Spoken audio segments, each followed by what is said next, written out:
आदरणीय डॉक्टर श्रीधरन, सांसद Shri Thomas, Shri Philip Mathew, प्रियपट्ट सुहृतुक्कळे ಎಲ್ಲರಿಗೂ ನಮಸ್ಕಾರ. It's a great privilege to be here and of course honored at the hand of Dr. Sridharan and talk about a little bit about what I feel on this occasion. I am particularly honored because I think the respected publishing house of Malayalam Manorama has conferred this honor on me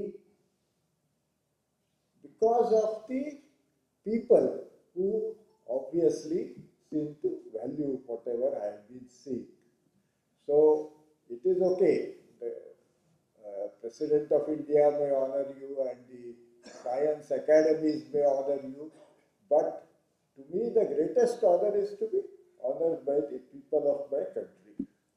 So it is a wonderful privilege to me to receive this honor, and I am, of course, as I said, grateful. I personally feel this is an honor to me as a scientist because my whole life I am a practicing scientist, and the two pillars over which science stands are empirical objective facts and logical inferences based on those facts. And I can say with full confidence that the Western Ghats Ecology Expert Panel report, which I had the privilege of largely writing, I was the chairman of the panel, is entirely factual and logical. But facts and logic take you only so far, because science is value-free, neutral, and therefore you need some values, and to give further actual practical recommendations, they have to be based on values. And to me, the values are those of science as well as those that have been accepted by our constitution. These are the values of fraternity and equality. Science is the most democratic of enterprises. Science does not recognize any authority other than that of the facts and soundness of logic.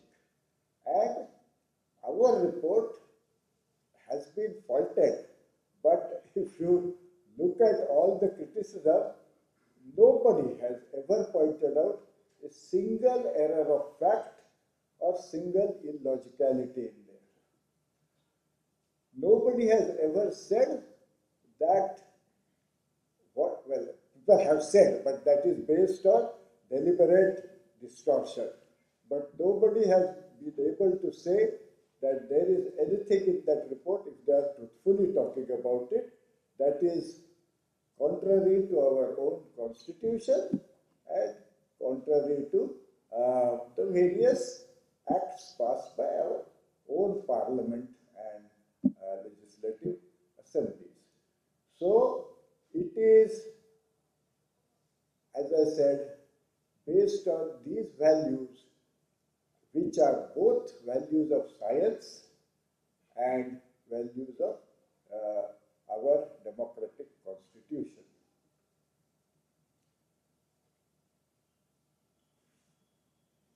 Furthermore, let me stress that our recommendations are not to impose anything on people. Right at the out front, at the beginning, we have emphasized that what is regretfully happening in the country is conservation being imposed from above and development also being imposed from above.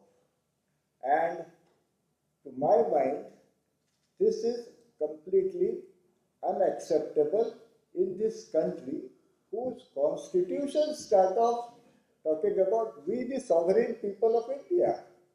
So the people have to be at the core of whatever we decide to do. And that, as I said, those are the values, as I said, both of science and of our constitution, which underlie all our recommendations. As I said, therefore, since nobody has ever pointed out, I again and again asked, I once had the visit from a very senior executive of a major chemical industry at Lotte Parshuram in Maharashtra. He came along with his very smart IIT, IIM trained assistants and said, Madhav, I don't like your report. I said, fine, sir. But as far as I'm concerned, could you point out to any factual error or any logical imperfection or anything which is outside our constitution and laws? So his two assistants opened my report. It was full of yellow highlighting. They had highlighted this and that and the other. They took fully 15 minutes, very silently, and said, sir, we cannot find a single wrong fact. Sir, we cannot find anything we can say is illogical. We can find nothing which is outside our constitution or our acts which have been passed by our own parliament.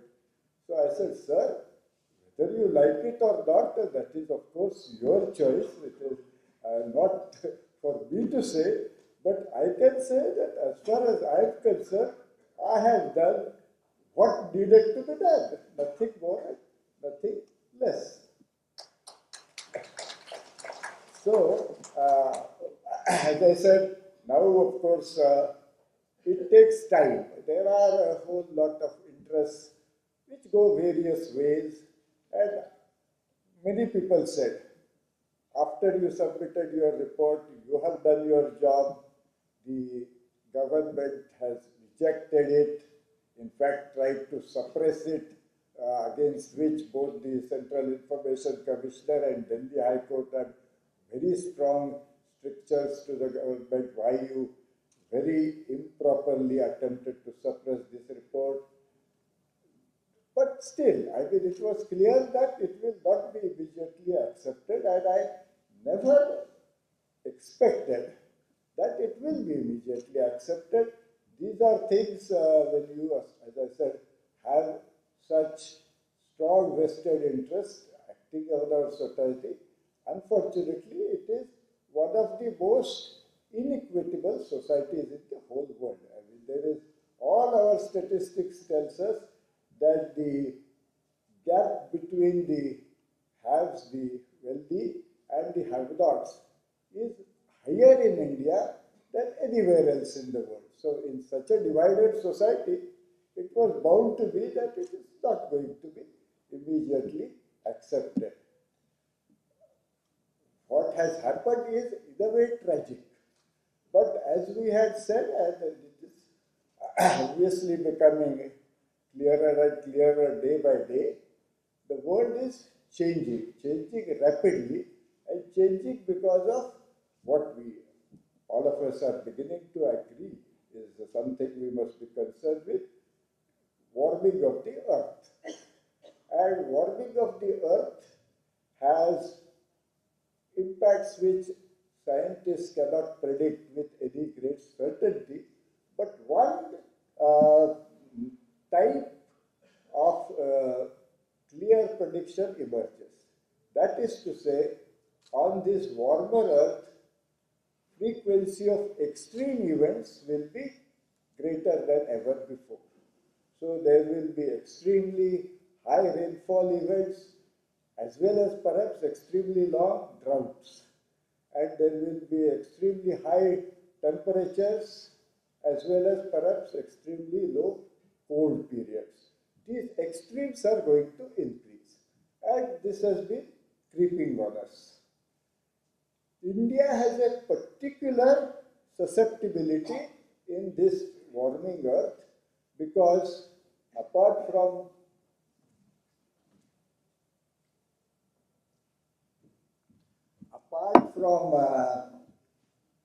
the global effects, there are important local effects. And the local effects depend on the concentration in particular of these minute particles, which the scientists call aerosols, in the atmosphere. And India has, in many places, concentrations of these aerosols far exceeding any levels known anywhere in the world. And in particular, all the events in Delhi, for instance, they are certainly related to the fact that Delhi has an incredible load of aerosols. And what happens to the climate when you have such high levels of aerosols? You have the water particles condensing on these aerosol particles, and then you have, instead of gentle rainfall over 3-4 hours, very sudden downpour concentrated over maybe 30 minutes, which means the rains really lash the earth. And this is happening probably far greater in India with this load of aerosols than in other parts of the world. And I think partly this is responsible not only for the other factors which have led to landslides and other difficulties, but more than ever before, for the landslides in this year. I have had the misfortune in a way to see what happened at Putumala. These are due to these sudden downpours. Anyway, let me come back. Before concluding, now these kind of detailed understanding is not available with the experts.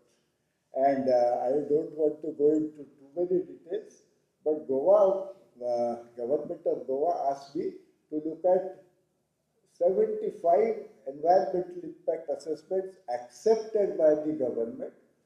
We have given a detailed report. It is available for anybody to see. All 75 EIAs are doctored, deliberately falsified information has crept in, especially about the water sources. So, to rely on experts is dangerous. Regretfully, experts are corruptible and experts know nothing very often about the ground level. You see in those reports, EIAs, they have nothing to do with facts on ground. It is only the people who know, and it is only the people at the ground level who must always be involved in any decision making if it has to be appropriate decision making. And fortunately for us in our country, we have a constitution which empowers people to be involved. This is what we must do. I must conclude by just saying one thing.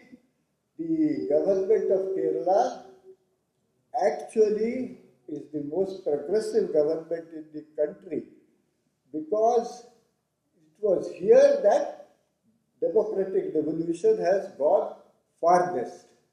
This government regretfully has disempowered panchayats by bringing in an amendment to the Panchayat Act which says that panchayats have no right to protect the lives and livelihoods of the people of their own panchayats. This vital right, vital democratic right, has been taken away by this government. So if we are debating about, and this is unconstitutional, we are debating about constitutionality, about of other things, sorry. Sorry. In constitutionality in other contexts, but this unconstitutional depriving of the panchayats of their rights to protect the lives and livelihoods of the people of this state is the most unconstitutional measure. This government has introduced it, and may I submit that if anything is to be taken as a message from me, then I humbly submit that immediately this government should withdraw this unconstitutional amendment to the Panchayat Act and immediately restore the authority of the panchayats to protect the lives and livelihoods of their residents. Thank you very much. Thank you for your patience.